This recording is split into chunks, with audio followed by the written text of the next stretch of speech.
Why he fighting this? Why? What is his goal? Do you understand the words that come out of my mouth?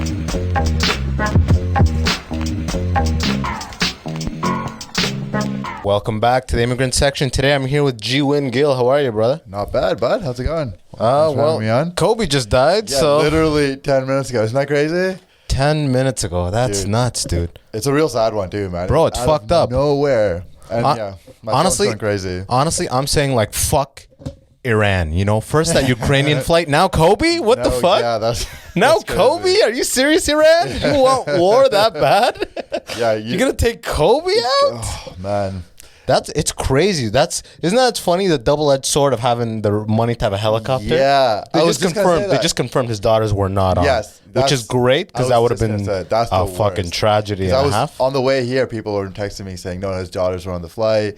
Rick Fox was on there. Right now, we don't know. It literally happened like 15 minutes ago. If his whole family was on that flight, That's crazy. Today would be Kobe Bryant Day. Yeah. That would be announced Kobe Bryant Day. No, it's so crazy. He just had a daughter. Yeah. Oh, did he? I didn't know that. Yeah. Well, it's just crazy. Just like 16 hours ago, I saw his tweet like LeBron just passed his. Yeah. Isn't that weird? Yeah. It's almost like He was in Philly last night for That's so LeBron weird. passing him on the scoring sheet. It's almost like I can die now. Now that you've passed this, that's fucked though. Yeah, it's crazy. Yeah, like you're saying, like he would take a helicopter everywhere. That's what his like mode of transportation was. Well, yeah, because he lived in LA, right? Yeah, So and it's he's like he's just balling. And he's like, well, just why do traffic? I'll just take a helicopter everywhere. I wonder what Bill Burr's gonna say about this. Huh? That's all I'm thinking. Yeah, that's great for your podcast. Hey guys, guess what? Wonder what the guy on the other podcast is gonna say. Yeah. Well, I mean, he's deep into helicopters. Yeah, he's right? deep into helicopters. This thing drops on Tuesday. It's like the 29th. Yeah. So by then it'll be like they'll have the funeral probably and all that. But Yeah. pretty I was crazy saying to it's gonna, see. it's gonna be old news by then. 3 days by the time this podcast comes out. But I was telling my girl, we just found out, like you said 15 minutes ago. I'm like, well, he was a legend before. Now he's a god, pretty much. You know, that's how it goes down. I'm sure dude. he'd probably prefer to be alive and a legend. Oh, without a doubt. You know what I mean, if we're talking preference, of yeah. course, he didn't want to die on that flight. Isn't that funny? When I started comedy like 10 years ago. And like 10 years ago, I would have been like, oh, let's like, what's my best Kobe joke I can make right now? Like, and now I'm just like older. I'm like, no, it's very sad. Like, Yeah. Oh, it's very sad. Absolutely. That Steve Martin thing is coming true for me, where it's like, everyone's like, oh, when you're young, you make jokes about cancer, and then your friends start getting cancer, and you just go, I'm not making jokes about cancer anymore. Oh, I think he said that as a joke? Or? No, he just said that as like an observation about comedy. That's a good point. Yeah, when where it's close to you. Yeah, because when you're young and like you don't care, you're just like, yeah, I'm being edgy, bro. Like when you look at stuff I was talking about when I started out, I look at my first notebook and the stuff I wrote, I wouldn't even say on a podcast now. It's pretty much what I just opened this podcast with. World War III around, you asked for it. You know, next they're coming after LeBron. It's like no, but it's fucked up though, man. It's like now he's gonna be Tupac level. You know, like a martyr for basketball almost. There's gonna be the Kobe Bryant. There's gonna be 10 times Kobe Bryant. Yeah, you can foundations. never say another bad word about Kobe. Yeah, I was a Phoenix Suns fan growing up because I grew up in Vancouver. So Steve Nash, played for the Suns, and Kobe would end any chance of that team having a championship every year. Yeah, it'd be like they're gonna win it this year, and then they'd run into the Lakers, and Kobe would start. So he was like a villain for you. Hated Kobe so much. You would. So you wish this upon him, pretty much, is what you're saying. You willed this. No, I listen. Probably no. You send out negative vibes into the world, and look what the fuck happened, bro. Yeah. If I had that Aaliyah power, went down Aaliyah died in a plane crash. That's yeah, the plane crash really does take out weird to see. a lot of people, doesn't it? It's so weird, especially for for pop culture. It's weird to see famous people die relatively at 41. 41, yeah. Oh, I mean, he was retired. He probably should have died at like 80 or something like that. Yeah, he should have been halfway through his life, if anything. Yeah, exactly. And he was like, now, like, well, when you're the biggest NBA star on the planet for 20 years, like, I'm sure you don't have that much family time. So he probably just started getting family time. You just said he's having a new daughter. He had a new kid like within the last year, so it's basically a newborn. That's so sad, man. Yeah, that really is so sad. Sorry, I'm just making this sadder and sadder. No, I mean, going through the details of it. People who had to we're making them relive it. Yeah, I know already. Yeah, this is why I don't like to record podcasts too long before the date I release them. Oh yeah, because topical stuff sometimes pops up. It doesn't always pop up, but I don't like it when it sounds like super out of touch, like a 3 weeks ago thing. Oh yeah, especially nowadays. It's they're gonna be talking about this for more than 2 days, bro. More than 2 days. It's gonna be very relevant by Tuesday. Trust me. And it's sad to see. By the time this is released, anybody who's listening to this, hopefully, I'm sure the details will have been already publicized. Hopefully his daughters weren't on it. No, they weren't. I just Googled it. It was confirmed. I'm hearing back and forth. It's like ABC reported that they were. I don't know. Rick Fox might have been on it. Who knows? Like whoever the other 4 people were. Obviously. No, I saw that. I don't even know who Rick Fox is. Number one. Okay, he played with Kobe during the championship days. Okay, yeah. Because I just saw he was confirmed not on there. His daughter said he's still good. Oh, okay. Yeah. Jeez. But yeah, man, thanks for coming on, bro. Jeevin's a guy in here in Toronto does comedy. He's a super funny guy. What's about your background? What about your immigrant experiences? What a way to open. How do you feel different? Yeah. From Vancouver. I moved to Toronto. You moved to Toronto 2 years ago, is it? Yeah. I think 2 years ago. Came about the same time. Yeah. Why is it that I thought you were from Windsor? Because so I grew up in Vancouver. I went to law school in Windsor. Yeah. That's what took you to Windsor. Yeah, I went to Windsor. So you're doing comedy there. No, I was doing comedy in Windsor and Detroit still. It was a lot more limited in Windsor and Toronto. There's the scene in Windsor was like 5 guys. It was like me, Max Sheldrick, Paul Montagnier, Scott, Rob Kemeny, and there was one club that did Friday, Saturday shows and a couple of bar shows. You'd have to go into Detroit though, right? Oh yeah, I went to Detroit a bunch. Remember New Way Bar? New Way Bar, yeah. In Ferndale on 9 Mile? That's where I did my first set. So me and Sheldrick did Max Sheldrick, who lives in Toronto now. He's been on the podcast. Yeah, great guy. Yeah. Terrible comedian, but these are facts. These are facts. I just love doing that because I know he's somewhere sitting listening to this. He's gonna go, "You son of a bitch." Yeah, right. He's crying about Kobe, and then he hears that motherfucker. That's his reaction. He's got a shrine of Kobe. Yeah, no. Me and Sheldrick once did I think we did that bar and a couple other spots and a weird podcast somewhere in Detroit. There was a podcast. This guy ran a podcast in Detroit where it was he would bring on 4 comedians, and the idea of the podcast, which wasn't a bad idea, which was, bring out an inventive sort of idea, something like a novel thing. The novel idea, and then everyone would talk about it, and that would be 4 ideas. Riff about it. Okay. Right? Okay. Yeah. And how'd it go?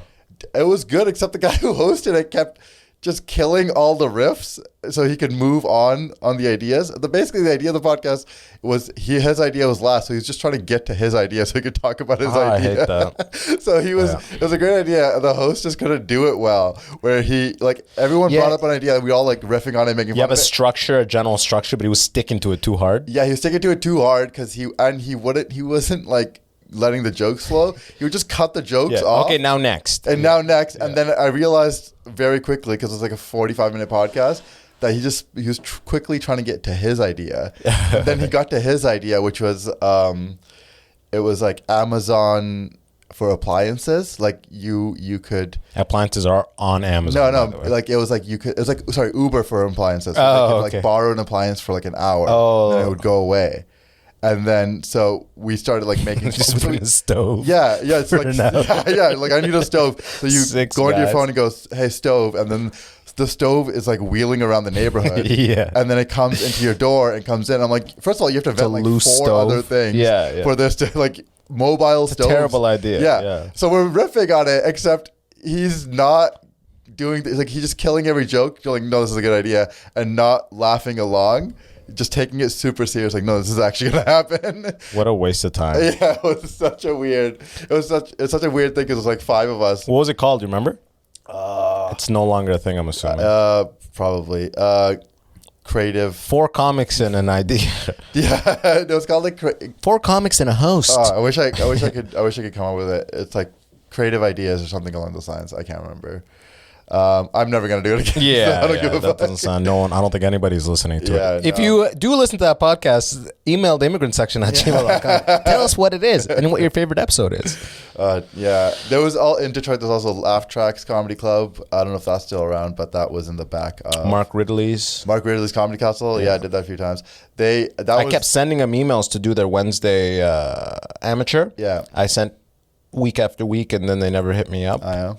Kind of like Yuck Yucks here. So I just went to New Way Bar. Oh, nice. Yeah, that was my first set there, dude. I think Comedy Castle might have been my first set when I moved because I was trying to figure out where to do spots. So in Vancouver, were you just getting up all the time? Yeah, I had a good relationship with, you want to hear funny? So the Comedy Mix in Vancouver. Okay. Which was a really great club. It was honestly one of the best in the country. It's hot, like the crowds were killing it. I heard in the West that you actually get crowds. Yeah. Like you do. This place more so than Toronto, which is flooded. There's 1,000 shows. Yeah. You do get some. I mean, you still get your bar shows that have like 3 people. And I've done shows in a bagel shop. I did bagel shop for a while. As you do, yeah. Bagel comedy, they probably called it. So the Comedy Mix was this club that was just awesome. Super hot crowds, packed out every night. And I used to work the door. The manager liked me, so he would put me on a bunch. And then when I moved to Windsor, he would give me spots every time I went back. So I would get just a lot of spots when I go back to Vancouver. And I would do like the Tuesday, Wednesdays, did Friday guest spots and all that, weekend guest spots and stuff. And then so one day, and here's the thing about moving to Toronto. When I finally moved to Toronto, Toronto makes you ask for things because there's so many comedians here. Yeah. And there's so many people willing to do whatever, anything. Yeah. That you can't just like sit around and be like, oh yeah, that was funny. Somebody will like come to me. Someone's gonna come knocking on this door. Yeah, no one gives. Someone's gonna come for this 5 minutes. Fuck about you. Yeah, which is a beautiful thing, in a way, because you can kind of just develop as you go along. But then it is also like, oh, I want that thing. How do I get it?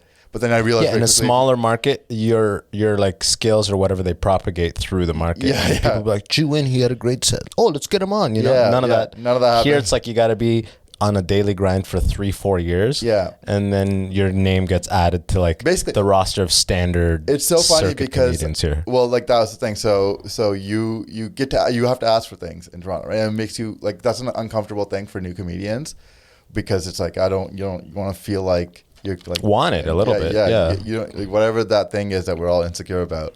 So, but after living in Toronto for a while, I just realized, no, you have to be like, hello. You got to constantly be knocking on doors. My name's Jeevin, like moved here a little while ago, yada, yada, yada. These people have seen me, they think I'm funny, give some vouchers, and then you can like get on. The other thing is like, just if you are a younger comedian starting in Toronto, like make sure you're ready for the opportunities that you're going to be given, right? Yeah. Like, that's the thing. I came to Toronto and I had years under my belt, so I did feel comfortable. Like, if you give me that, I'll be able to do it. Hell yeah. Because there's other people where it's like they're just asking and not developing in the meantime. So when they got the opportunity, and then you choke on the spot, and then you're that door's closed. That door that you just got open is now firmly closed. Firmly closed for a long time. Yeah. So that was the funny thing is I didn't even realize, because when I go back to Vancouver, I would ask the manager for spots and he would give me them. So in a way I was asking, but then I never realized that. So after a while I'd have good sessions, yada, yada, yada. And when I moved to Toronto, I went like, I'm going to ask to a middle. So I go up to the manager. I'm like, hey, like I've been developing a lot in Toronto. Like, do you think I could start maybe doing extended sets, something maybe middle on the weekends? And he goes, oh yeah, dude, you've been ready to middle for a while. I've just been waiting for you to ask me. And I'm like, oh, it's beautiful. That's how it is. I'm like, wait, did you just think I was coming here going like, no, the guest spots are enough for me. I'm not looking to move up until I'm like, this guy's, wait till he asks. And then it's like when you have a job and like you are ready to get a raise, they don't just give you a raise. They wait for you to ask. Yeah. So here's the funniest thing. I was pumped. I was like, yeah, awesome. I walk into the back, go to the green room, I sit down, and I'm super pumped about it. And there's this comedian Chris. I turn around, I'm like, hey man, like I'm about the middle. I just got the middle. I'm super excited. He goes, oh, that's awesome. You didn't hear the place is closing down? Huh? What was that? Sorry, it's closing in like 4 weeks. I'm like, oh great, I got past. There's a comedy mix. When did it close down? Last April. So April of 2019. I don't know. I haven't been to Vancouver. Now you got to start that whole thing over with like some new manager. Can I work the door? Try to start that whole 2-year process or whatever the fuck it is. Yeah. Well, I'm hearing different things about the mix. I don't know if it's closed permanently or because it was part of a hotel. Yeah. Comedy venues are tough. It's a tough business, man. Yeah, it's a tough business. Yeah, it's People a lot go up and fail constantly. I don't know if I'm just the Comedy Quarry closed down in Windsor, which I spent anywhere I've been going regularly. You're like Drake with the Raptors. Yeah, just everywhere I go regularly and I leave, the place is shut down. They're like, Jeevin, we know you were coming to do the weekend, but sit this one out, buddy. Okay, all right. We're gonna see how this thing goes without you. Yeah, dude. I started out in Victoria, actually. That was my Victoria, BC. Oh, yeah? That's on the island? Crowds. Yeah, the island. They have crowds? So back when I started there, which was long time ago. Jesus. But there's a club called Hecklers. Yeah. It's a sports bar during the week. Perfect for a club named Hecklers. Dude, honestly, though, it's an amazing club. Yeah. So the guy who owns it, Aaron, runs it super well, knows comedy well, so... And the whole city knows that that's the comedy club on the weekends. So you go in, there's a stage, curtain, the whole night, and like the bar's like proper setup, yeah. Proper setup. TVs are shut off and blankets over. Like, you know what I mean? Okay. Like it turns into a proper club. Yeah, everyone faces the right direction. Yeah, no distractions. Everyone's there for a show. Hell yeah. None of the ambush. Hell yeah. Yeah. Dinner. I know you're mid-meal, but comedy is about to happen. Yeah. So back when I started, they used to have so it's in the basement of a Ramada in the bar, and the Ramada itself is this really kind of a really old Ramada, and behind the check-in, like the lobby, there's a hotel lobby bar. Okay. And it's straight from like the 70s. It's like a smoky, like wooden, like red carpet. I don't know if I can tell the vibe of it. It's like a little room. It's not that big, and it would seat about like 40 to 50, give or take, just a little bit bigger than the corner. And so they used to have an open mic on Thursdays there. And so there'll be Thursdays open mics and then Friday, Saturdays shows, or whatever the shows at the Hecklers were. So the scene in Victoria at the time, I think it was like 30, 40 comedians, give or take. So you would not get that many, like the open mic would be 20 people, give or take, and they would get have pretty decent crowd most of the time. Like sometimes it'd fall off and it'd be like 6 people in the crowd, but sometimes you come in like it's like 20, 25 people for an open mic. In a 40-person room. Yeah. So it's nice. Yeah. 20, 25 people, 20, 25 audience members listening for an open mic is crazy good. Yeah. So that's awesome small market place. stuff. Yeah. Awesome place to start out, because then you don't get that soul sucking. Is it super dead over there in the summer? Because that whole area is so beautiful, and like there's so many people that live an outdoorsy lifestyle that I imagine shows in the summer were just ghost towns. Oh yeah. So shows Vancouver too, probably. Yeah, Vancouver especially because, well, they go the Whistler. They go I guess you just go to zipline and stuff. Already zipline, hiking. Well, that's all kind of daytime stuff, right? Yeah. There's not a lot of nighttime outdoor activities. There's a lot of bars and like there's like a boutique little town around Whistler, right? No, Whistler's like a little town with like a bunch of Australians. All Australians. Yeah, all Australians. Whistler is just an Australian town, really. Yeah, pretty much. So in Canada and Australia have this thing where it's like very easy for Canadians and Australians, vice versa, to get 2-year visas to the other country to work. So all these Australians, like literally thousands of Australians, come to Canada. They don't go all over. They go specifically to British Columbia, Whistler, and they're there just to pretty much ski and snowboard and like work as bartenders and servers. Or snowboard people, or like they work on the mountain. Dude, I went there. Every person I talked to in a service position had an Australian accent. 100%. I was like, holy fuck. Here's what happens is there is apparently skiing and snowboarding in Australia. Yeah. And since the seasons are kind of reversed, their winters are summer. Oh, true. So the snowboard folks who just love to snowboard will live in Australia for 6 months, where they get to snowboard and work at the Australian mountains. Yeah, they chase the powder. And then, exactly. And then they move to Whistler or Banff. Banff's another one for a lot of Australian folks. And they'll work like the chairlifts and they're pretty much working for a season pass, right? Yes, and you get a free season pass if you work there. So you work, and when you're not working, you're snowboarding. Australians are crazy, dude. When I was in Whistler, could you imagine? By the way, do you know Justin Trudeau used to live in Whistler in like the 90s? He's a hardcore boarder. Yeah, dude. He's a bro. He was a ski instructor in Whistler. It's selling coke by night. No, dude, no. He was slinging dick all over Whistler. Are you kidding me? Yeah, there's probably all these little like brown-faced kids down there, you know, with no father, you know. They're like, I want to run for prime minister one day. No, you're a bastard. You'll never be able to. Australian chicks move back to Australia and then they're like, oh no. Yeah, they have a half brown baby. I didn't fuck anybody brown. Yeah, because he's Canadian royalty. But yeah, Justin, our prime minister, got caught hard for doing. He used to be big into brown face, like real big. Face. Like the pictures he has, like that surfaced like a couple months ago before like an election. Yeah. The level of quality of that painting, that was like movie level. Like, let's paint this person brown. It was like, it was deep brown. It wasn't just dark brown, but the fingernails were perfectly perimetered. Like, this was hours on a chair. My thing hours. Was it was for the main picture. It was from an Arabian Nights party. Yeah, and he's got his arms around these white chicks, which would never happen with this brown dude. First of all, Saudi Arabians are not that dark. Like they're exactly. But also, they just had fun with it. So here's the funny thing: I've been doing this bit a little bit because I called my mom.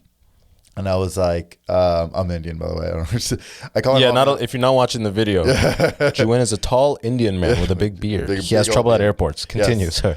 So I called my mom and I was like, hey, like, did you see the news about Justin Trudeau? And she goes, something about a picture, right? Something about a picture. And I go, yeah, did you see the picture? Like, what about the picture? What do you think about that picture, Mom? And she goes, yeah, that wasn't his wife that he was holding, was it? Like, the most offensive thing about that picture to her. Whose ladies? Whose woman? Who's that bitch? Where is her husband? You know, That's the big problem. That's the big problem. That's so funny, dude. I was railing against this election night because I was supporting Jagmeet, NDP. Yeah. And I knew he was going to lose seats in Quebec because brown guy turban, right? And I was like, but he'll pick them back up in Brampton and in Surrey, which is where I'm from, which is huge, pretty much the Brampton of Vancouver. More so. Like, really? Yeah, Brampton is diverse compared to Surrey, BC, because Brampton people go like, oh, it's all Indian people, which is like true, but it's all different kinds of Indian people. Oh, you got Bengalis, Gujaratis, Bengalis, Pakis, Indians. Yes, yeah. In Surrey, it's just Punjabis, which is just the North. Is that Sikh? Yeah. Punjabi Sikhs. That's 95% of the population. Okay. So it's just one. So I go to Brampton and people are like, it's the same. Like, it is in certain ways, but also it's like I'll meet people who are like half Gujarati and half Punjabi. I'm like, whoa, damn, diversity, man. Like, so I was like, he'll pick them back up there because I was like, for sure, brown people are gonna vote for the brown guy. Of course.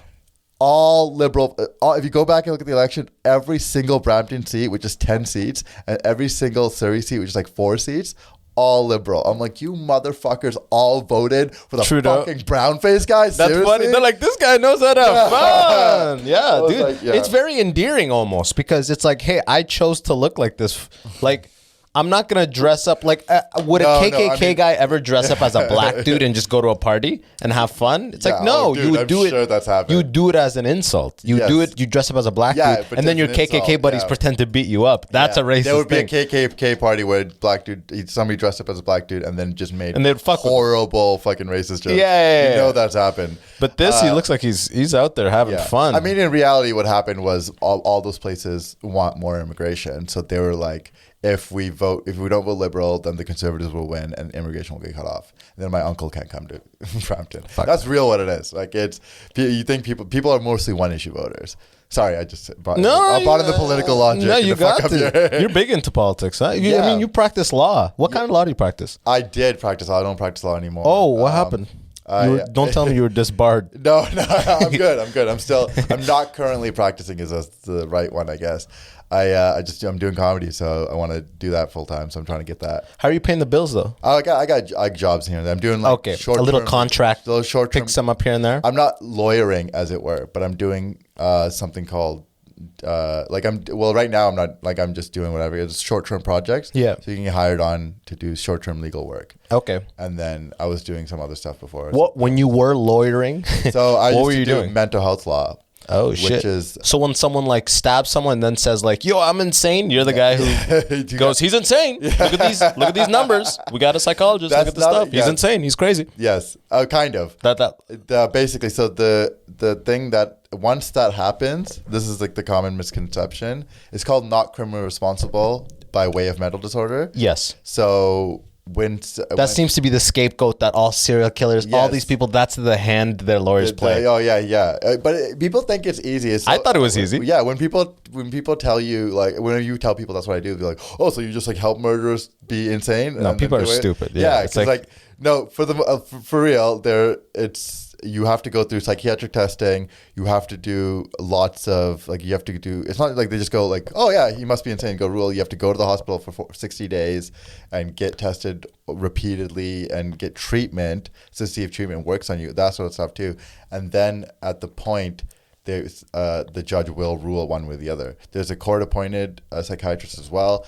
So there's like, and also is a court-appointed psychologist like real shitty? No, there's no. Like, are they kind of like, he seems fine, and he's just like, blah, blah, blah. Yeah. Well, he just says sane to everybody. First of all, it's sane. It's a psychiatrist, not a psychologist. Which, like, if there's a psychiatrist out there who's now going like, it's not a fucking, like, you know what I mean? They hate psychologists. Psychologists are like academics pretty much, and psychiatrists have medical. They went to med schools, have medical training, and psychologists are more under the impression that it's sociological. So they know theory and this. No, like psychiatrists will always say it's a medical issue. Yeah, psychologists will lean more towards a holistic sort of. There's the social issue here. There also could be a medical issue, but there's also the Oedipus complex. Yeah, like all that sort of stuff. So motherfucker, he killed and raped 18 people. Is he crazy or not? I mean, yeah. He wants to fuck I don't know his where mother. I fall on it, even though I have a psychology degree as well. But yeah, so the thing is, and the number one thing is, most people are people who have theories are like, if I kill somebody, I'll just plead insanity. It's like, that was my plan. Yeah, that was your plan. The thing is, you need a history. You don't need, but it's most people who get found not criminally responsible for a crime have a history, have a psychiatric history. Like, it's not that they just woke up one day. I hear you loud and clear. You heard this on the immigrant section first. Also, this is not legal advice. If you're planning on killing someone, make sure a couple months before, go into 7-Elevens naked, screaming. Do it 2 or 3 times, and then you murder the person. You get arrested, they lock it in, you go in the back of the police car, you shit yourself. You do that a couple times, help your lawyer out in 6 months down the road. I should definitely say none of this constitutes any legal advice, and I cannot be held liable for anything that might have been said on this podcast. He's winking if you're not watching the video. You see how automatic that was? Like, that was a quick disclaimer. We have to have it, man. There's rules about it. There's rules about you specifically not giving legal counsel. You have to be very clear that this is not legal counsel. The rules are basically applied to, like, when somebody comes up to you at a party and asks you a question, and so does that constitute legal advice? And there's rules around it. You have to say, listen, this isn't legal advice. So if this isn't legal advice, no one can come after me. And if you do come after me, maybe you can plead insanity at that point. Do you ever? There's no pod. By the way, the bylaws have nothing to say about podcasts. So we're in a gray area. 6 people at home getting ready to murder. Oh, thank God I listened to this, right? That dude who shot down Kobe's fucking helicopter. Oh my God. Did not do any. His fucked up. He did not go naked into 7-Eleven. Should have waited 15 minutes until this podcast came out. He fucked up. He fucked up, dude. Can't wait till our careers are ruined by this. No, 11 years. 48 people. 48 people are gonna be like, that's not the worst. No, when they go deep. They go what I want to know is 2014. You tweeted this, and it's like, dude, they will. Yeah. Once we're like known and stuff like that, that's when the fucking loser cave people be like, let's destroy him. Isn't it always? It's like it is like you got to be on the radar before motherfuckers go back. It's so quick. Like the Shane Gillis thing, which it was messed up what he did on that pod. Like not like messed up. Like it wasn't a great joke. It was like he. I never went back and listened to it, but it was he did like a Chinese accent or something. Right? Yeah. He did that. Are you watching the video? If you're watching this in 2028. Yeah, exactly. Yeah. No, but the SNL. I'm doing the SNL interview. Look at this. Doing. You know what I mean? I shouldn't even be laughing. No, you're ruined too, buddy. Yeah, I'm done. You're done. We're both done. Yeah. What are we even doing? I don't have a career to destroy anyway. This episode is not being released. That's the thing. Like, so Shane Gillis got the call. Like, they made the announcement on whatever, like a Saturday, which means that that you're the guy. It's not like they pick you and they just announce it right away. They vet you. No, not even vet you. You have to do like contracts and like meetings and all that. Oh, your agent's involved. Yeah, it's a whole like months-long process, right? Yeah. So people must know that he's doing it, yada yada. And then when they announce it, it's been you've known for 7-8 months, right?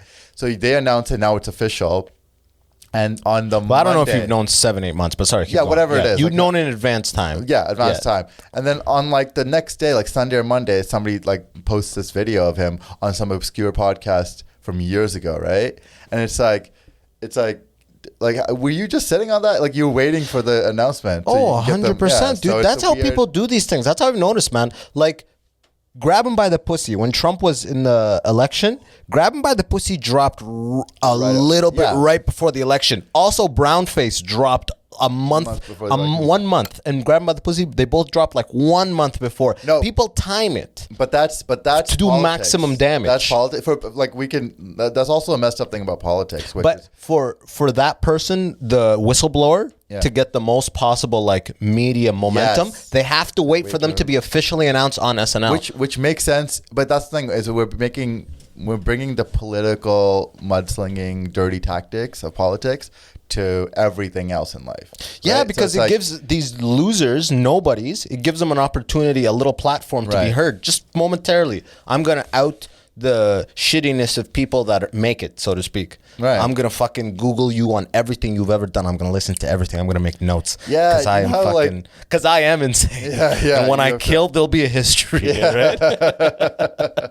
Yeah, because it's like, you could just be out there grinding, trying to do it. People have nothing, man. Yeah. Like, if you do that, why? If anything, like, man, people want to see, like, people burned. That's like the current day burned at the stake. You know, like he's a witch. Like to get that footage off the podcast and put it online and being like, I went back and I was deeply offended that SNL is choosing this person. It's not even that person. Which is fine. You did that, but like the piling on, like the irrational, like nobody thinks about. Okay, like in context, this guy did this one joke. Should he lose the biggest opportunity of his whole career?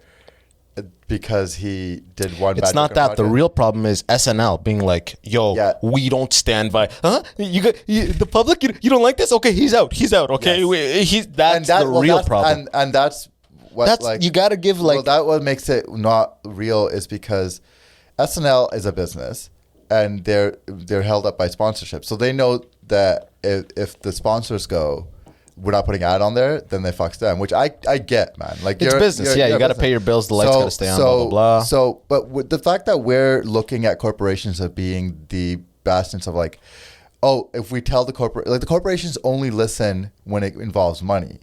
So now that we all figured out the formula is like if we get offended and say we're not going to buy the product, then they'll say, I'm not watching SNL because it's not real, they don't stand with their artists. It's not real learning about social issues and actually bettering ourselves. It's just threatening to withhold. Virtue signaling is what they call it, right? Yeah, virtue signaling is... It's like, SNL does not associate themselves with this kind of content, therefore we are dropping this person. No, like for example, kind of bullshit. Like when you said the Trump thing about the grab him by the pussy, when somebody drops that and they say, this guy's not fit to be president because look how he thinks about women. Based on this conduct, Yes, that's more. It makes more sense in the political landscape because this person's trying to be the leader, and he's trying to make laws that affect everybody, and including women. Yeah, including women. And he's a predator based on this audio. Yeah, and his history of sexual assault. So yes, that makes more sense. But when it comes to like, just tell the corporation we're not going to support you because if you hire this guy, then we're not going to give you the money that you want for your fucking toothbrushes or whatever. Then that's not really, you're not making a difference when it comes to, should Shane be on, the question is, should Shane be on because he made racist jokes in the past? And what it becomes is, we'll just threaten to take your ad revenue away, in which case they go, we don't care. It's just not going to be, Shane's not on here because that's going to lose us 18 cents on. But here, if they were known, if SNL had a firm stance like Comedy Central standing with Dave Chappelle, like the N-word is on all these things, like but that was if they have a firm stance as we stand behind the talent that we get, then corporations their sponsors it'll be much harder to actually be like, yo, we're gonna drop your sponsor if you keep this person on, because we have a history of having on people that have stirred the pot, so to speak, right, in social media or in whatever. Right. Like, sure, we realize they did that. They're not doing it now. They're not doing it while they're on air with us. We just have them make an apology on air about that kind of stuff or whatever. But we don't cut them based off what they did years ago. Yeah. As soon as they do that, now the next person that they find out dirt on, the sponsors have the exact same power to just be like, yo, Coke is not comfortable being associated that's another with thing that's XXX, you know? Yeah, there's another thing that's kind of weird where it's... That's what's amazing about this podcasting industry, bro. Yeah, well, the thing about... So, Don Cherry, right? Which is...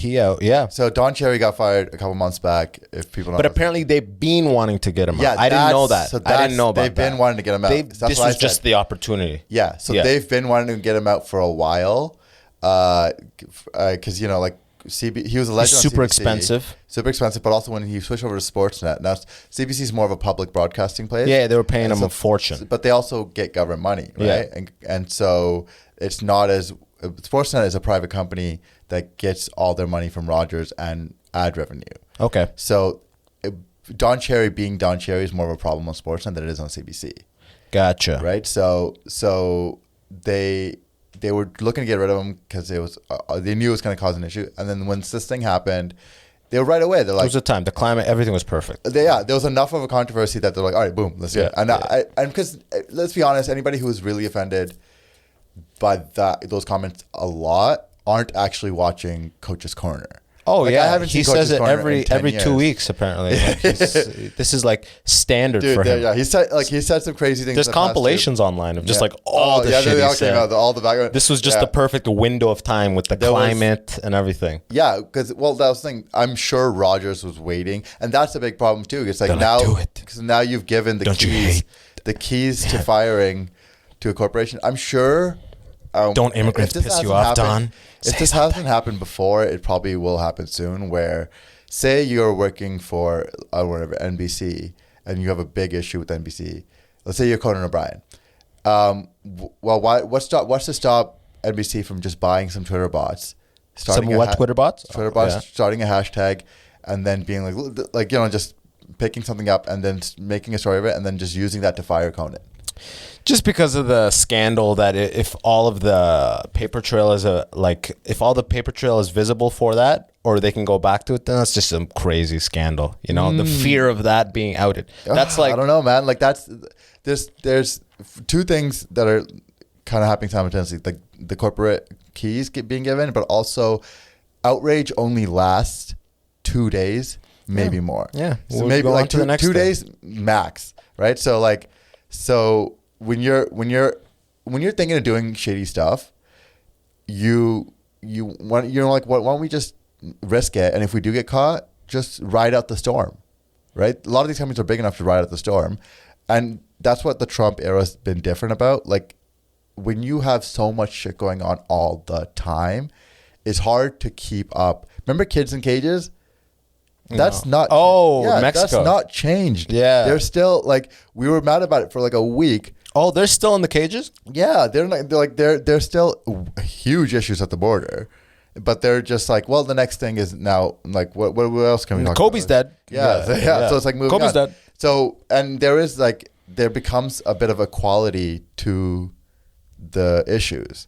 So if for example, if Trump says something messed up one day about Iran, and then the next week the kids in cages, and the next week like the kids in cages is worse than one comment about Iran.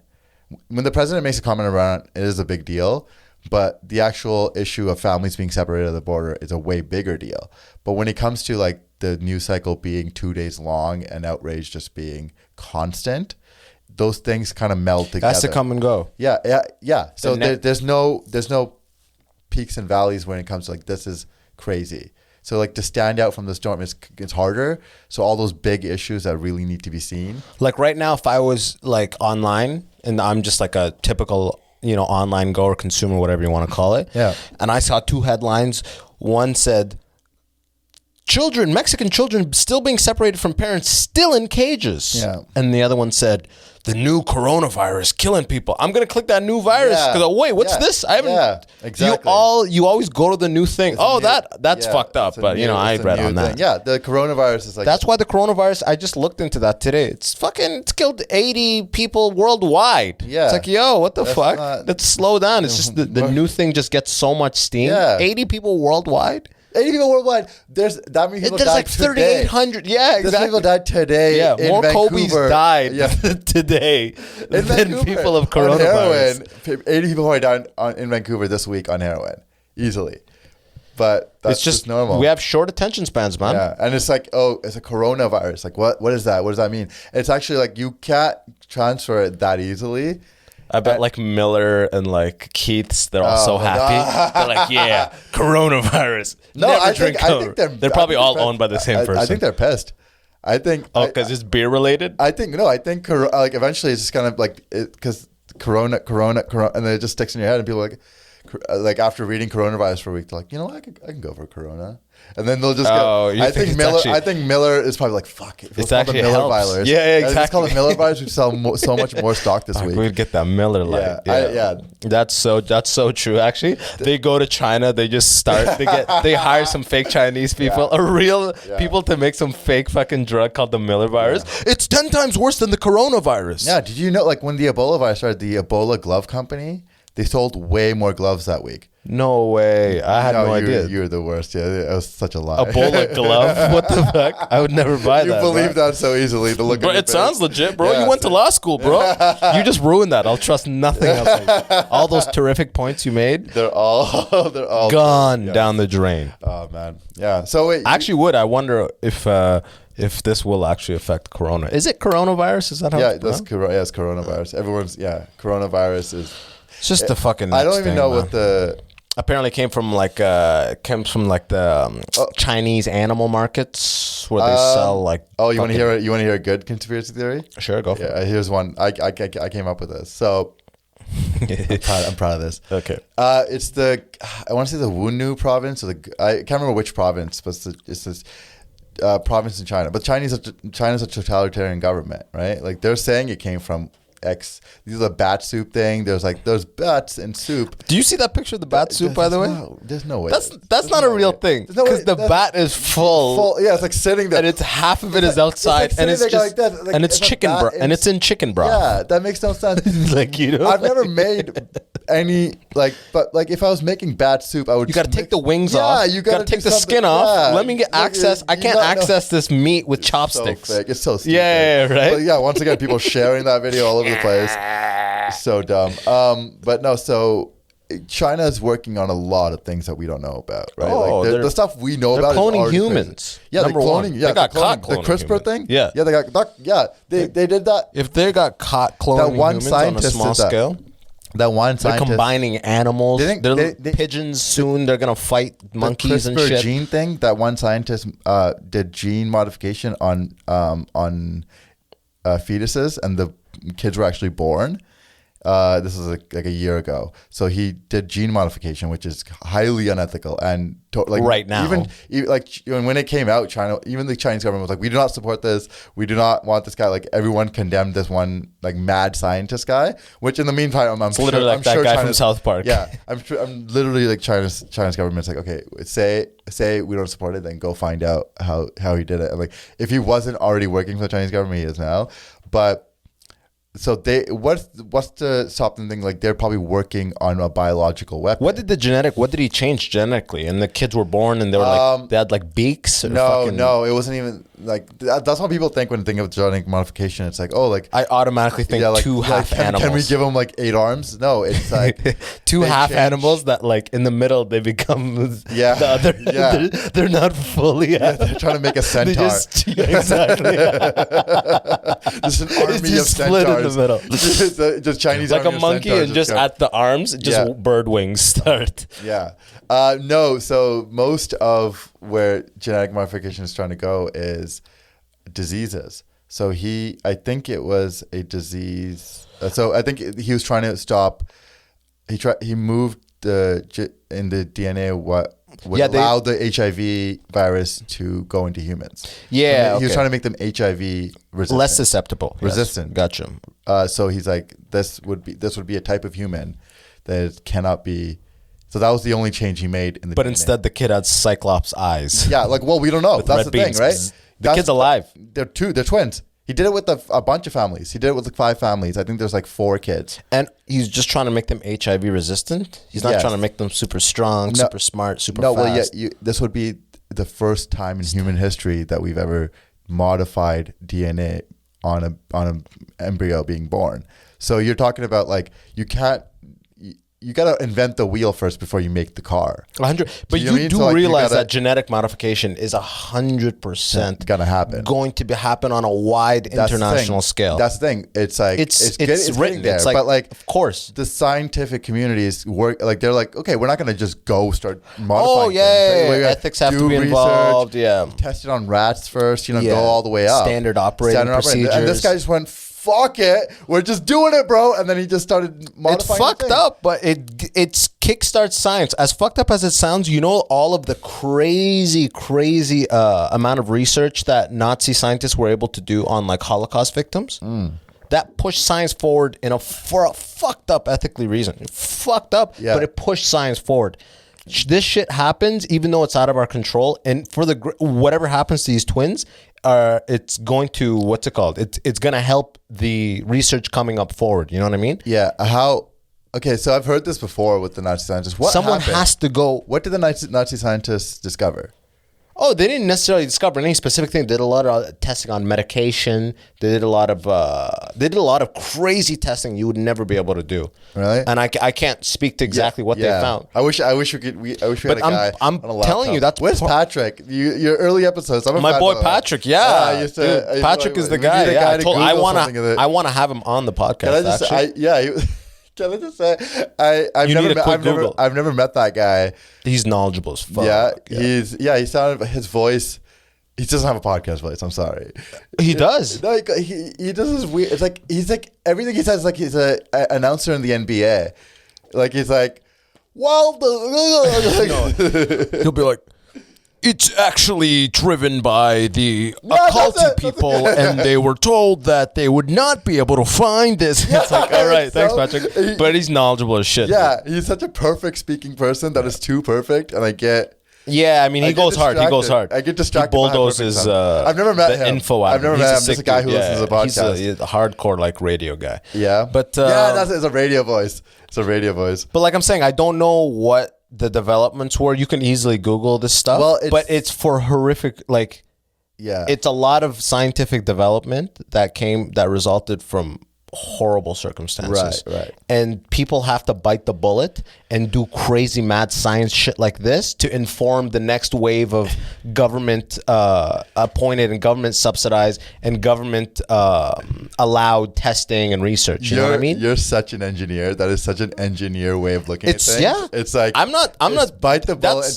I understand. That's not a wrong. Let's all kumbaya and meet. Let's go all meet in Geneva for twice a year for the next decade and line out the ethical fucking platform that allows this testing. Or these crazy motherfucking Chinese scientists are doing this shit already, and we're in 2-3 years from now, watch us, we're gonna run up on a lab that's been running for years. That's gonna have like superheroes, 400 3-year-old kids that are benching 300 and shit. Well, there was American scientists that were helping him. He called American professors. Guy, it's necessary. At Rice University and somewhere else. And so he was what's the word for it? When you cooperate with somebody corroborate. He was corroborating with these guys. And they shouldn't you a lawyer? Lawyer term? No, that's an academic term. That's like a scientific academic term. Yeah, you're sharing research. Yeah, the reason the internet was created. Exactly. So they like the thing is these twins were born. You're not gonna know if it worked. You're still not going to know for another 15, 20 years until they get older and you can test. Long-term testing. It's like vaping right now. We're all getting cancer. We don't know it. Yeah, we don't know it. Yeah, that was so funny. When vaping came out and it was like, no, it's fine. It's just vapor. I'm like, really? You're just smoking in. But at the same time, they're like, little Timmy Stevens from small town is in fucked up condition because his lungs are fucked from vaping. It's like, 100,000 are in for lung cancer. Yeah, they're in there. Smoking. And that's confirmed from smoking. Yeah. But little Timmy's been vaping 6 hours a day like for weeks, and now it's like, oh my god, stop 40 vaping. Years ago little Timmy was smoking a cigarette. And he died of lung cancer at 72 like a real man. I mean, dude, like, let's say Elon Musk waited for the government to fully allow self-driving cars before they started doing the research on it.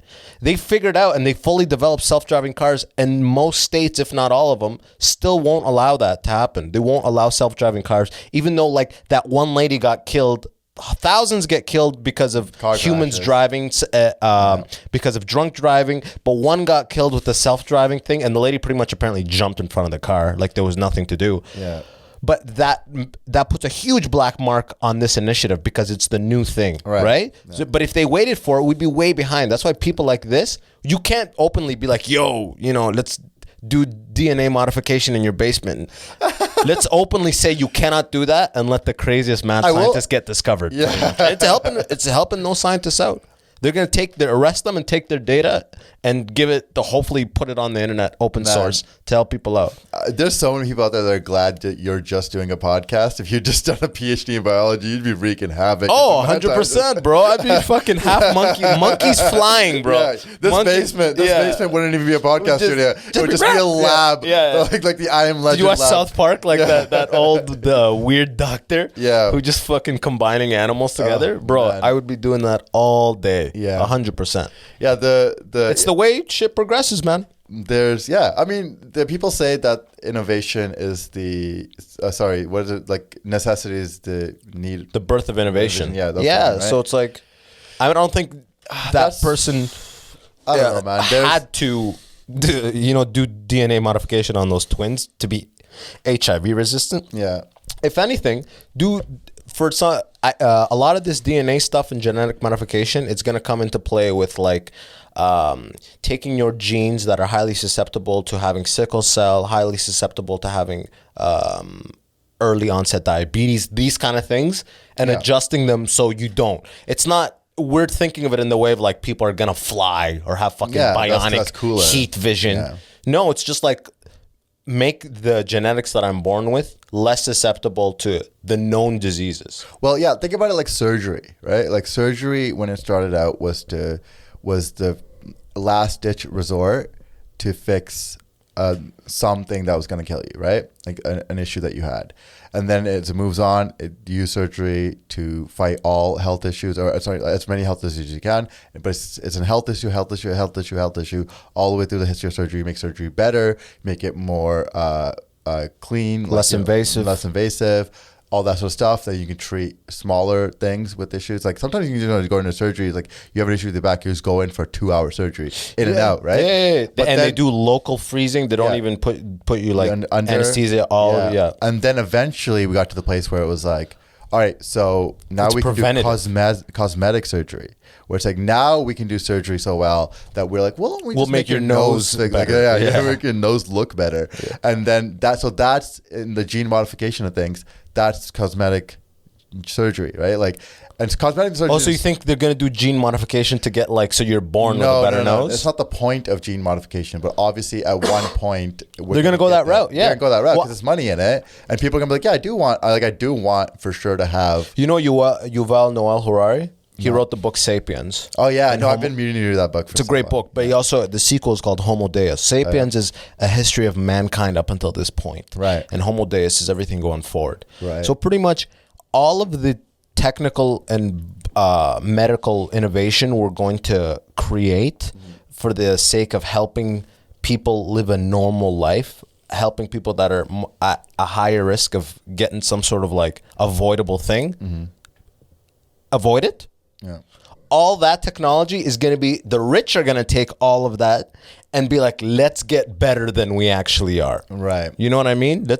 You just figured out how to avoid cancer in your genes. Now let's apply that same methodology to figure out how I can increase my brain growth or how I can do all this stuff. So the rich are going to try to get better, while like the basic level people try to just live a standard healthy life. Yeah. Yeah, and that's just and then that's going to lead to a class of superhumans. You think we make that it? Are also rich as fuck? Yeah, they're all super class that are like cannot be killed by helicopter crashes, cocaine overdoses. You know, the thing that takes out all the big players. Yeah, right? yeah. There's would that be hilarious? The first thing that they do in gene modification is how do I not overdose on? Yeah. So I can just take on all fentanyl. The drug, yeah, give me a fentanyl so I can resistance. Just be high all the time. Ooh. Yeah, I wonder how drugs will be in the future. Oh, like dude. I'm talking 100 years from now.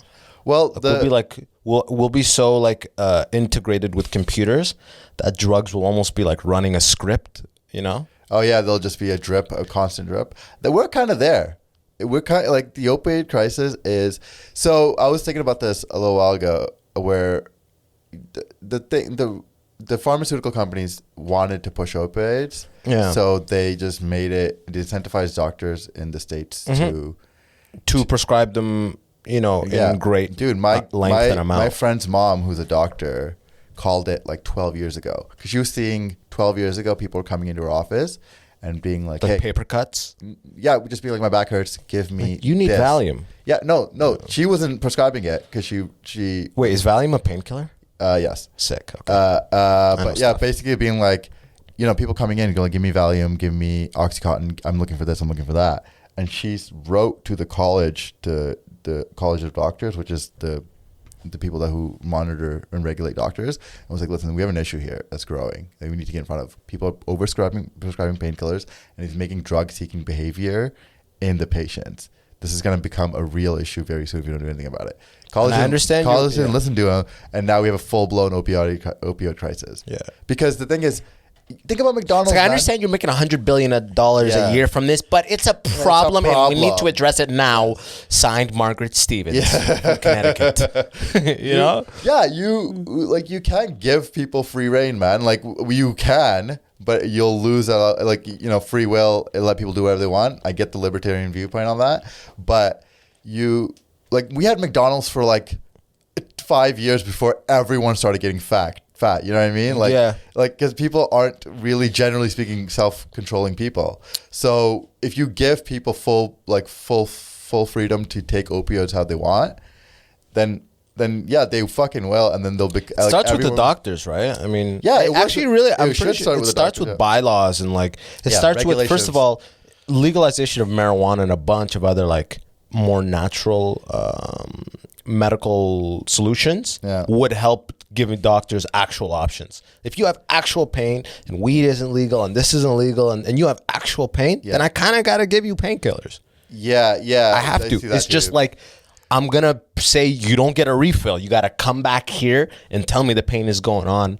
Because I can't give you a refill because this is so addictive. You can, that's all you can really do in the current system, I feel like. It started being given to people where the pain could have been managed by other things. They could have been managed by T3s or smaller Tylenol things, some therapies, but it's not like the quick fix solution. It's quick. It makes everybody money. The doctors are incentivized to do it because it makes them money. Mm-hmm.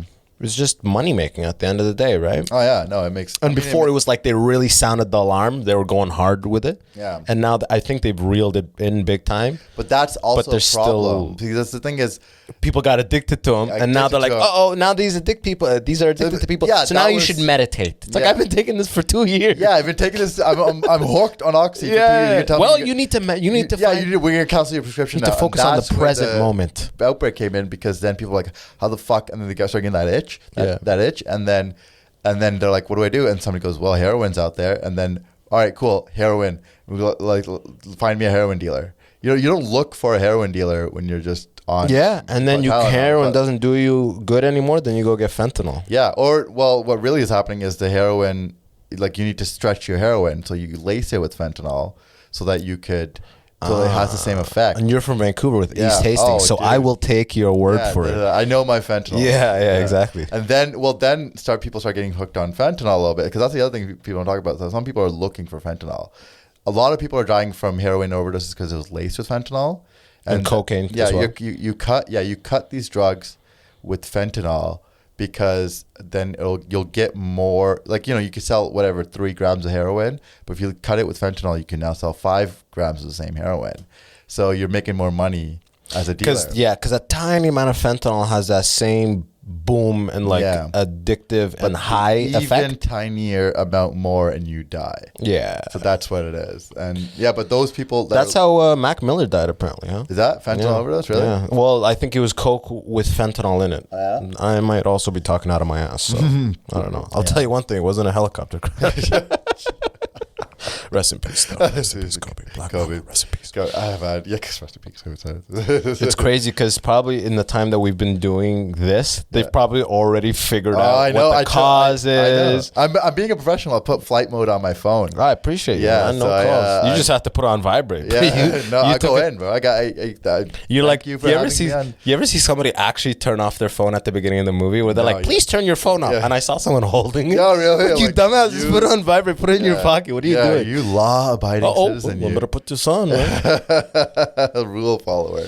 Yeah, no, man. How long have you been in comedy? I'm in my 4th year. In 4th year? Yeah. So I'm pretty new in it still. I started back in Detroit, like I said, New Way Bar in 2016. Was that your first set? Was New Way Bar? New Way Bar. Damn. Oh fuck. That'd be a tough first set, actually. Yeah, it was rough, dude. I got there at like 10. It starts at 10. Yeah, it starts at 10. I didn't get up until like 1:30. Yeah, it was like a weird, like groovy, like it's like a pinball machine in the back. It's like a weird dive bar. Yeah. I remember, dude, I went up. It was like 3 people watching, and like as I went up, people just started. Those 3 just like they weren't watching. They were in the back. They were in the room physically. Yeah, they weren't watching. They weren't watching. Yeah. But I started bombing so hard. They just started. You know when people just leave, they can't watch what's happening. Yeah. They just all just kind of. 2 of them just walked out. One of them was just on his phone. Oof. My first set ever was at a place called Laugh Lines Comedy Club in New Westminster. What the fuck is New Westminster? New Westminster. Sorry, I should explain. New Westminster, BC. That could be in any country. Yeah, it's like just a couple of cities out from Vancouver. So it goes Vancouver, Burnaby, New Westminster. Okay. So it's just a suburb of Vancouver, basically. You have to go way out to get stage time. Huh? Yeah. Well, I was living in Surrey at the time, so it was actually just like next to the next city over. So I just drive over. I remember I called in the week before. I don't know what like now. I imagine calling any comedy club the week before and being like, "Hey, do you guys have an open mic?" And they're like, yeah, next week. And they're like, okay, cool. Like, can I go on it? They're like, yeah, come. Well, you'll play on Thursday. Like that was. That's how it was. Yeah, it was like 10 years ago. It's amazing. So that was my first ever set. I was super nervous, all that sort of stuff. I had all these jokes written, and I was like, by the end of the set, I'd done like maybe half of them. I forgot most of the set, Yeah. But Michelle Shaughnessy was the host. She's still in it, huh? She's still a Toronto comic. Yeah. So. She was the host. She goes, yeah, I went up whenever. I go up. I bring on water. I had a glass of water. I'm doing 5 minutes. You do not need water for a 5-minute set. Like I was going up there like I was headlining fucking Madison Square Garden or something. I need water because I'm gonna. And you went up there cocky as fuck. Like get round of applause for all the comics you've seen on the show tonight. Like motherfucker, you're fourth. Yeah. I just went up with water because I knew that's what comics did. They put water on the stool. Yeah. You're like, I know how to do the comic stuff. I put the water on the stool, right? And I turned around to the mic, and I realized that. That I've never taken a mic out of a mic stand before. Oh yeah. So anybody you think you have it. You don't think about it. Yeah, you don't think about those little things that you don't have to. You don't know whether to put it to the left or to the right. I wrote jokes. Yeah. Like I thought that was enough. Like no, sorry. So I walk onto the stage. I look at the mic and I'm like, oh shit. And then I just grab the mic. And anybody who hasn't done comedy before and is thinking of trying it, you slide the mic forward and it comes out. I started pulling upward, right? I started pulling the holder. Upward. You're lifting the whole thing up. The fucking holder breaks off. So now like the mic stand's broken, and you did not address it. No, I'm just standing there. I'm like, what the? And then I slip it off, and then I'm trying to put the holder back on the mic stand, like I'm trying to whatever. And I'm standing there. People are yelling out at this point. Like this is like people are going like, no, you slide it up. Yeah, you gotta twist it. You gotta twist it. Literally, people are starting instructions. This is the first 30 seconds of my comedy career, right? And then you didn't address it at all. I bet you're just like, so anyways, I grew up with brown parents. I think my opening joke, which was some terrible fucking thing. What I said was what I was supposed to say was every time that I masturbate, I promise myself that's the last time that I'm going to do that, which was like such a dumb open mic, like whatever, right? So that was my opening line. I like break the mics down, all this stuff happening. I just pull the mic up to my face and go, I masturbate a lot. People just killed. Yeah, like, for sure that kills. It died. Sure. I just went, whoa. And then I just did all these like I just started doing whatever the fucking terrible material that I had was. And I remember I got one laugh. And besides that first burst of like what the fuck, I got one actual like I did the punchline and it got a laugh and it just hit. I remember actually leaning back when the laugh hit me. Yeah, I was like, whoa. And then I went, oh, thank you. And then I just didn't even put it on. I just put it on the stool and I walked away. I was like, I'm not touching the mic stand anymore. It's like, come back on. So everyone's like, hey, man, yeah, good set, whatever. And I just thought the other comedians were being nice and just saying that. So I look up at the stage and my water's still sitting there that I never touched. Of course not. Yeah, it was just condensate, like this ice in it and just melted. You never got to it. Never got to the water. Never drank a sip of that water. Bro, my first set, I had 5 minutes. I wrote like 8 jokes, each one tied specifically to the next one. Oh, nice. Okay. And I get up there. Yeah, exactly. I was like, I'm gonna kill. Here's the cockiest part of it all. Yeah. I budgeted for time. I was like, it's 5 minutes. There's probably 1 minute of laughter. So I just need 4 minutes of jokes. Bro, I get up there. I'm just shaking. Yeah. I say my first bit sweating already. I say the first bit, it bombs immediately, and then I start crumbling because I realize everything's tied with one another. None of these other 7 or whatever are gonna make sense if that first one didn't. Right. So I just start crumbling, bro. I just run through whatever I can remember, and I don't even say bye. 3 minutes into the 5 minutes, I finished what I thought I had to say, and I just was like, there was like one guy on his phone, and I didn't even see that. I was just kind of like. And I just literally walked off the stage. Just walked up. I was such a bad, like, I can bomb no problem now, but like back then I was so worried about it that if I went to an open mic as my first set that was at a bar and I had done what you did, which is like eat it completely. 3 people in the bar, 1 person leaves, like I'd just be like, I don't think I can do this. Oh, dude, I didn't sleep well for 2 or 3 days. I was just like looking at the ceiling. Yeah, my first, like, I did pretty okay, or at least I at least convinced myself. Maybe I was terrible, like Mark, and there's a couple of guys who ran the open mic in Victoria. So I did the New West show, and then I moved back to Victoria for school, and that's where I did like more regular open mics when I moved back. And those guys that run the open mic, it's called Ratfish. I think it's Ratfish Lounge. That's what I'd be creating if I was a mad scientist. Yeah. Fucking rat. That's what the Chinese are making right now, by the way. So that was that little room behind the Ramada Inn. And it was 3-minute sets. Yeah. Which like imagine somebody asks you to do 3 minutes now. That's what it is in LA. Yeah, it's crazy. I mean, what am I gonna do in 3 minutes? Like, hi, how's it going, bro? Like, if anything, think about it. It's actually a terrific lesson, is it not? Well, that's a good exercise. Yeah, I got only 3 minutes up there. Back then, I was like, wow, 3 minutes is actually a really long time. Like, you know what I mean? Like I was doing like terrible, like whatever. Yeah, so but it was 3 minutes, and I would do okay-ish. And I remember for the first year, I didn't tell. This is my worst bombing. The first year, I didn't tell anybody I knew that I did comedy. Like nobody. 2 of my best friends didn't know, and they found out because every Wednesday night I would go somewhere. Like every Wednesday night I would not be available to hang. Yeah. Like, where the fuck is this guy going? And they thought I was going to like AA. Like they thought I was going to. They thought I was like an issue or something. And they're like, I think he's going to AA meetings every Wednesday. So they try to be like, hey, everything okay? Supportive, yeah. Yeah. They're like, then one day they're like, where the hell are you going?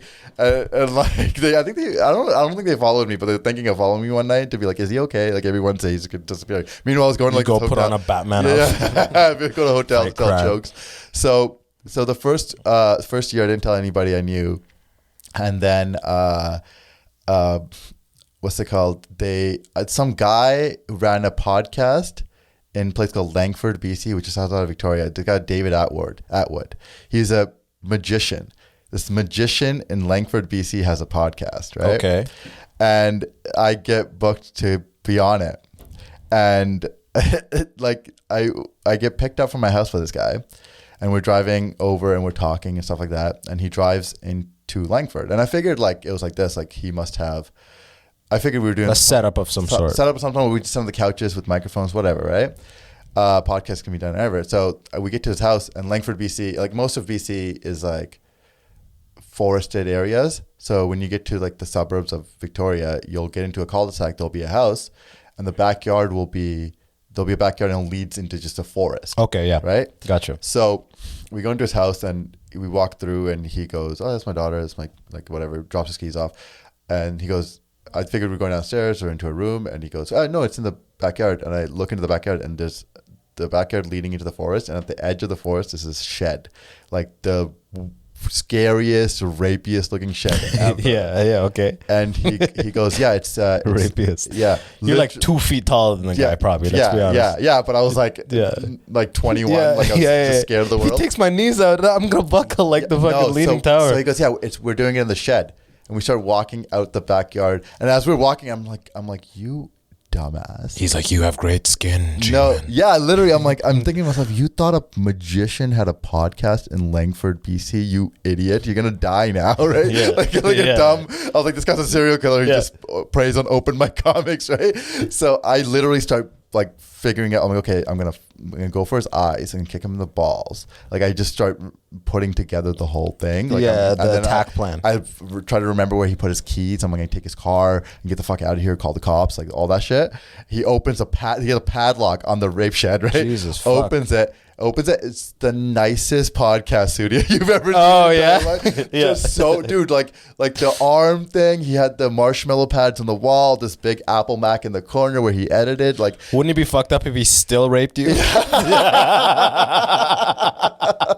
Oh, this isn't bad. Oh my god! Oh god! Get the fuck down. It's all there. Just let your guard down. This isn't bad at all. So yeah, Dave Atwood, who like I turned around, I literally went like, "Dude, I was about to fuck you up," and he goes, "Oh yeah, people get scared. I'd like to see the reaction." I'm like, "No, dude, you're gonna get hurt doing that. Just fucking tell people." Not funny. Yeah. I know it looks like a rape shed, but don't worry, it's a podcast studio. Keep the fucking padlock off of it, bro. So, anyways, what happened was he tweeted out when he put out the podcast, he tweeted like, "Yeah, this week's guest, new pod, blah, blah, new pod, yada yada yada." And so all my friends see it, and they're like, "What?"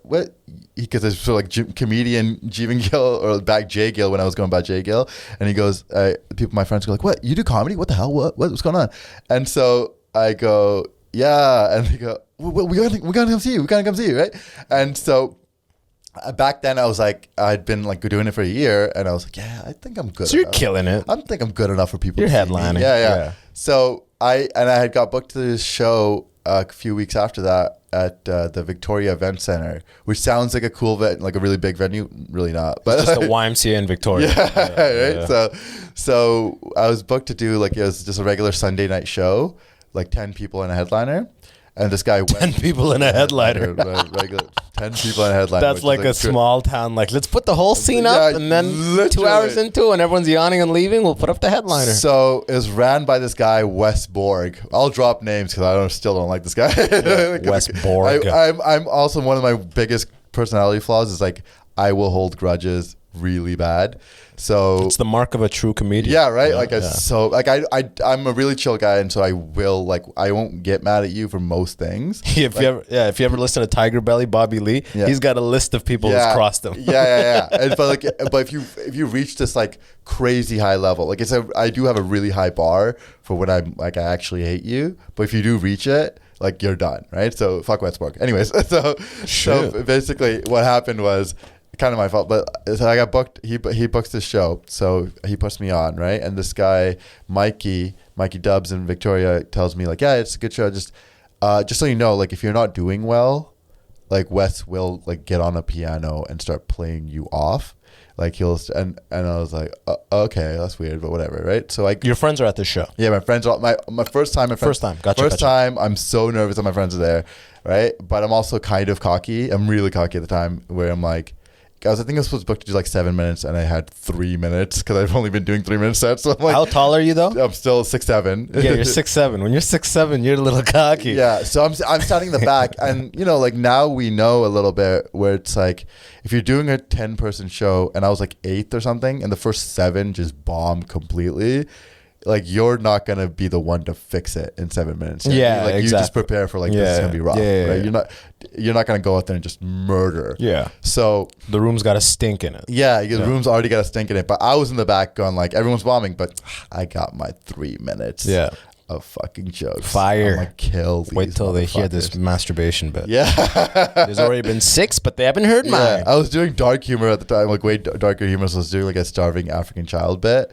That you jerked off to. Yeah. So I was like, it was just bad. So I go up and and also the thing was I had no proof of it. Like I realized like everyone's bombing, but Wes hasn't played anybody off with the piano yet. Yeah. So in my head I was like, oh, he's just not doing that tonight. Okay. Right? A little foreshadowing there. So I go up, I start doing whatever. Terrible. Just eating it. Just silence. The worst set I've ever had, right? And like 3 minutes into it, I just hear piano start playing. Like do do do do do do do. And then like I'm like, well, I just hear it and I look over and Wes is playing the piano and I'm just like, what the fuck? And I'm looking around, I don't know what to do, so I just keep doing my jokes your bits that aren't working. Yeah. But now I'm just like, now it's like so I'd just do another line and then he would just make fun of my joke. Like he'd be like, yeah. He'd be on a mic as well? He was on the mic as well. So he'd throw he'd throw a punchline on my punchline and make fun of me for it. And then everyone would laugh at that. Okay. And start laughing. So he starts roasting you live. Roast me live. I'm with the piano. The whole crowd's literally laughing at me.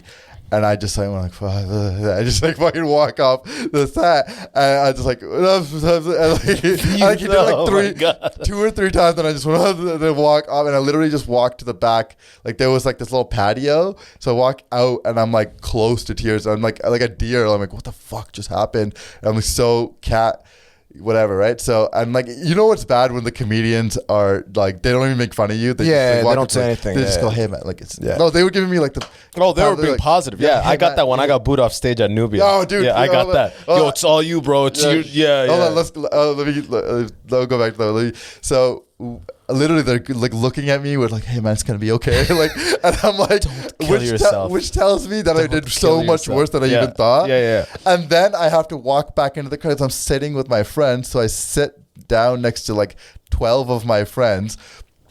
And they just nothing in Boston Pizza? Boston Pizza after this? Literally, I'm just looking straight at the stage, and I don't even look at my friends. I don't know if my friends are trying to look at me. Like, they were supportive people, but I was not. I was just like, So, and here's the most psycho part of the story where I'm going to lose everybody on my... So, at the end of the show, like, the headliner goes up, finishes off, right? And then Wes goes up to close the show, and he goes, like, hey, like, we do this every month. Last Sunday of every month, yada, yada, yada. I have 2 tickets here. He puts up 2 tickets and he goes, whoever like can come up here and punch me in the arm, like in like a playful way, he said it, punch me in the arm and you get these 3 tickets. And everyone's kind of does that pause, like, is he serious or whatever? And all you hear is a fucking chair squeak back. And I'm running full-fledged at the stage, and I jump on the stage, just fucking bam, like fucking hard into his arm. I was so pissed. You gave him one fucking shot, right? Like, and listen, I know I'm a psycho, and everyone's listening to this like, this guy's fucking crazy. Yeah, dude. Whatever. That's the reason I'm a comedian. Like, he opened it up for him. He opened it up. Yeah, well, you can't hate. Why? You did what he asked. Did you take the tickets? Yeah, I took the tickets. That's my boy. That's my boy. I threw him away on the stage. And it was satisfactory as fuck, wasn't it? Yeah. It probably felt great. It felt pretty good, though, if I'm not going to lie. And, like, everyone was roasting me in the, like, next week I show up at the open mic, and everyone was like, hey, man, how's it going? I heard you had a good time at the West show. Right? Yeah, like, everyone's giving me shit. That would spread quick. And I was like, I didn't want to, like, talk shit or anything, so I was just like, I don't know, man. Like, Yeah, whatever. Fuck, man, it's fucked up. Yeah, don't worry. I think I gotta tighten up these 3 minutes. Yeah, you know? I gotta work on these. Yeah, so that's my equivalent of your Nubian experience. Yeah, dude, I was there. I don't know if you remember. You probably don't remember. Were you there that night? Yeah, so I was I get why you don't remember, because it's like you came off and you just the same thing as me, like what the fuck. Yeah, I do remember. Like I remember the first guy who came up to me was Darcy Collins, and I think he's still doing comedy in Vancouver, but he was the first guy to look at me, and he just goes, "Yeah, man, that's why I don't invite people I know to the show." That's hilarious, dude. Yeah, I literally didn't invite anybody I knew to the show for like 9 years after that. Like, yeah, man. So yeah, the Nubian thing for you. I know you've talked about a bunch on this podcast. Yeah, I went there with comics. I went there with Conrad, Black Zeus, and Max Sheldrick. We all went together. Yes. So I walked in. I think you like the first minute and a half into your set. Yeah. And so I walk in and like I see Sheldrick, hey, what's up? And I look up and I'm like, oh, how's he doing? And you start realizing, like, okay, it's not going his way so much. Yeah. And this is the part you probably don't know. I don't know if anybody's told you, but like in your head, it's probably like the whole place started booing and shit. No, I've said this. Like there's one corner right in front of the comics. It was like there's a lot of people that were like, no, let him keep going like that. But I was telling people 30 sounds and cries of approval are drowned out by a single boo. Yeah. So if you have 20 to 30 people booing in a 300-person room, that drowns out all the love. Yeah. So that's what it was. This one guy, and I still remember the back of his head. It was like a tall, skinny black guy with like not dreads, but you know when like the longer, I don't know what it's called, with the longer hair. It's a little like ponytail dread kind of thing. Yeah, whatever it kind of was. And so he started booing. Yeah. And like classic hater ass nigga with his hair. Yeah. Fuck that nigga, man. I'm balding and he's still hating on me, bro. You got the hair. What else do you want, bro? He started booing, and the fucking thing, it was right in front of the comedian's table, and we're such all just fucking non-confrontational assholes. None of us had your back to be like, hey, fucking shut up. Right? Like, you could have grabbed that guy and attack you. I'll handle him when I'm on stage. I just turned to Sheldrick and I was like, oh shit. Yeah. Because the thing that's the it's kind of like watching your friend get eaten. Yeah. Like if we're a pack of hyenas in the savannah, it's kind of like seeing lions attack one of your boys and be like, oh my god, they got him. Oh my god, yeah, dude. They got him. It was it was like literally like that. I was like, oh shit. The crocodiles are circling above us. Oh, he's done. He's done. And it was like, oh fuck. And then we one guy started booing, but then I just caught on a little bit in that corner. It snowballs. Yeah, I'm sorry to make you relive this, right? So like, but then we're like, oh fuck. And that's the thing about Nubian. It's known to be like if you kill it. When I did it, like it was one of the hardest moves I ever did. But like that is the payoff, and the other side of it is if you slip up, like you're gonna get eaten. You're the only place in Canada, I think.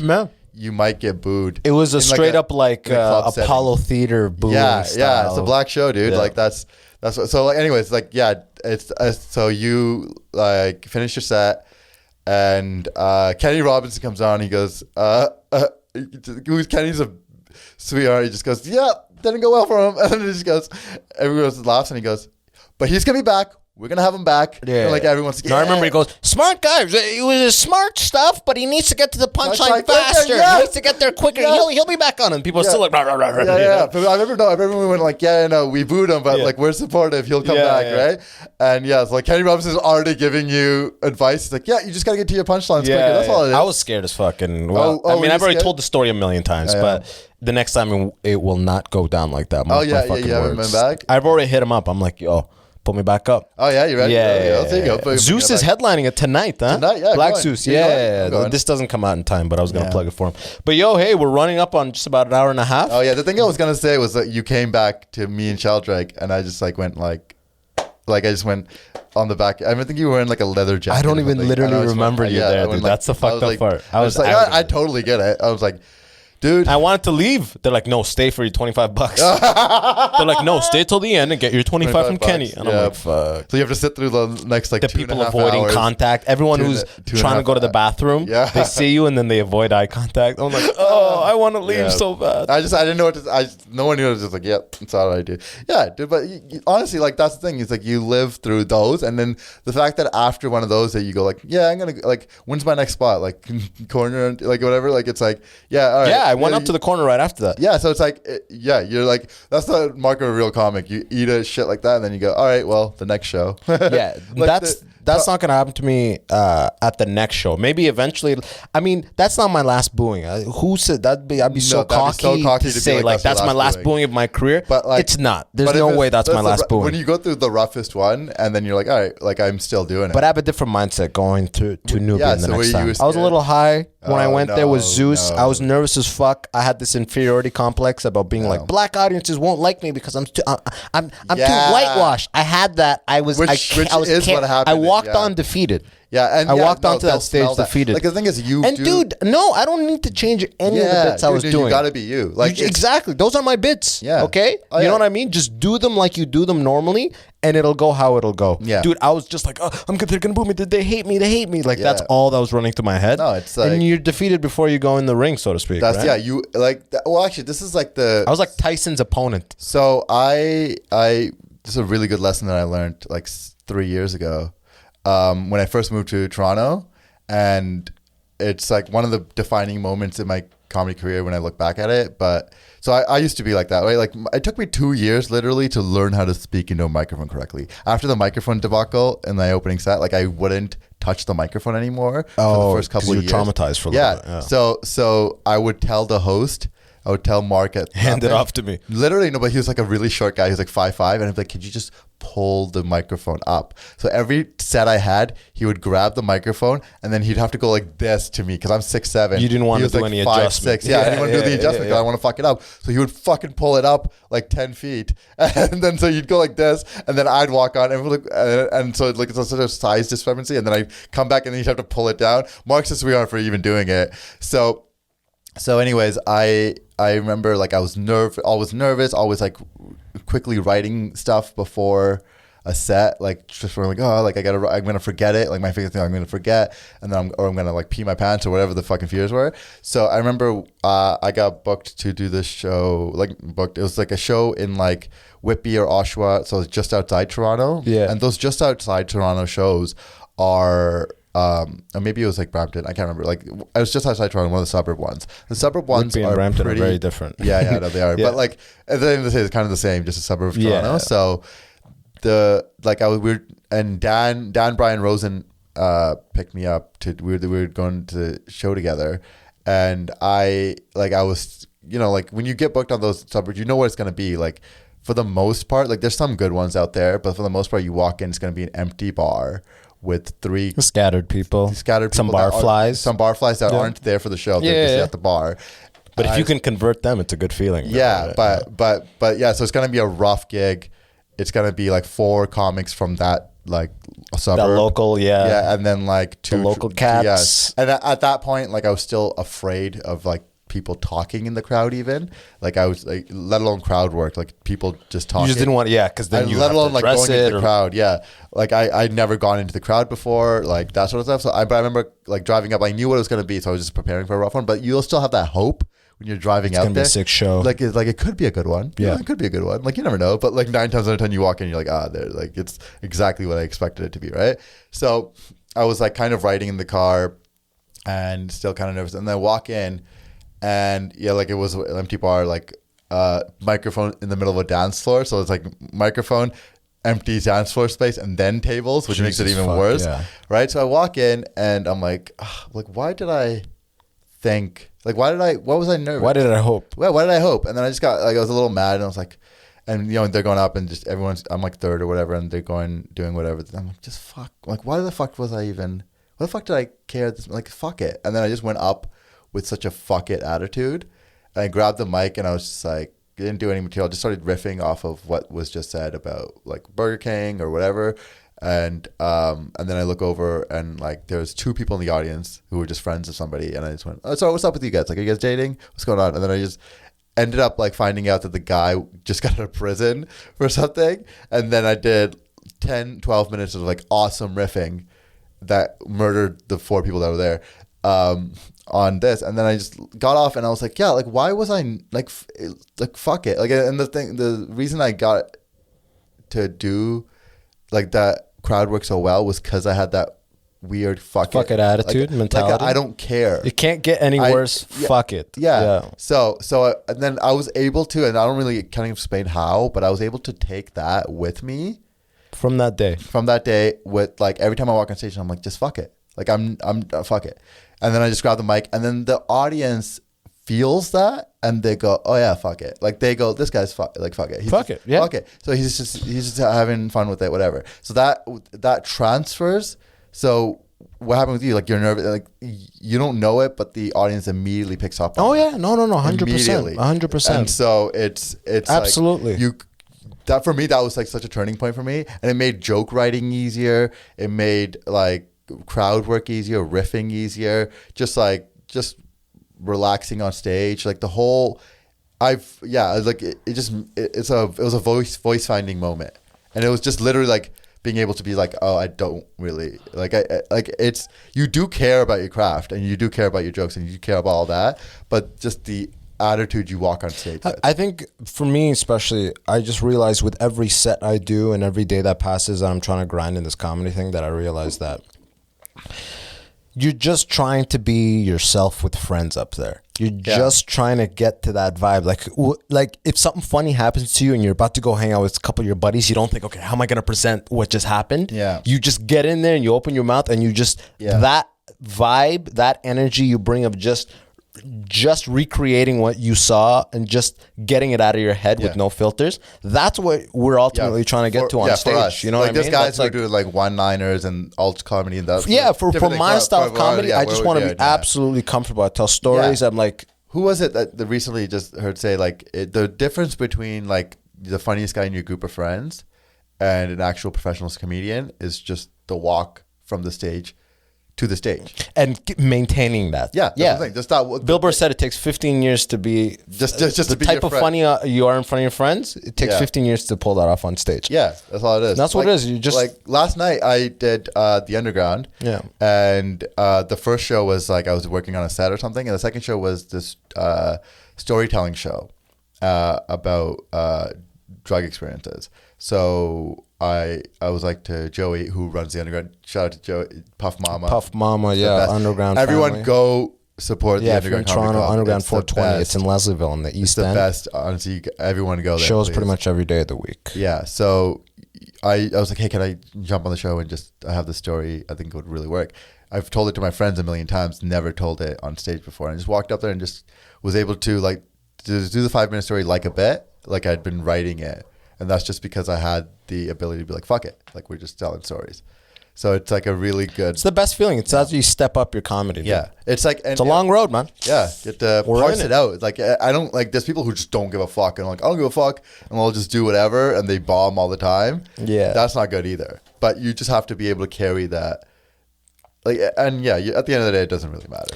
We're just two random fucking guys here in Toronto in a basement, my friend, talking about the game. That's all that matters. We just try to get as funny as we can, dude. Yes. All right, man. With that positive plug note, what you want to plug. Oh yeah, let's do some dates. Let's do some dates. All right. This comes out the 20. What day is it today? The 27th. There's 26 today. So yeah, okay. So the 28th it'll 28th? Come out. So anything after that. So I am doing on January 31st I'm doing Your Hood's a Joke at Yuck Yucks. I'll be representing Vancouver, but I'll be roasting the city of Hamilton. So if you want to watch me make fun of Hamilton, shots fired, blood will be spilled, or watch Vancouver get roasted, come to Yuck Yucks on January 31st. 10:30 p.m. Earlier that night, I'll be at Henderson Brewing. There's a show there that I'll be doing. Friends Zone Comedy is January 29th. I'll be just running through. You're gonna plug all this stuff on your Instagram, right? Yes. Yes, and then I'll follow my Instagram. Ebony Tide, February 9th. Comedy Bar, Tinder Tales, Gladstone Hotel, February 11th, and Absolute Comedy, February 12th. Everything else on my Instagram. I have Port Credit coming up. And what's your Instagram handle? At J Gill Comedy. There you go. So and I'm going to put that in the description as always. Yes. From my end, I'm coming out to San Francisco for some shows. February 5th to 9th. Come out, check me out. I'll put it on my Instagram, the dates and the times and all that, blah, blah, blah. Then I'm going to go to LA for a couple of days. I don't have any shows lined up there, but I may hop on a couple of guest spots from friend shows down there. That's like February 9th, 10th, 11th, I think. But either way, just check out my Instagram. If you're listening on Apple Podcasts, rate, review, give 5 stars. Tell your friends about the Immigrant section. If you're on Spotify, press that follow button. Do your thing. And as always, appreciate y'all for listening. Peace. All right, bye.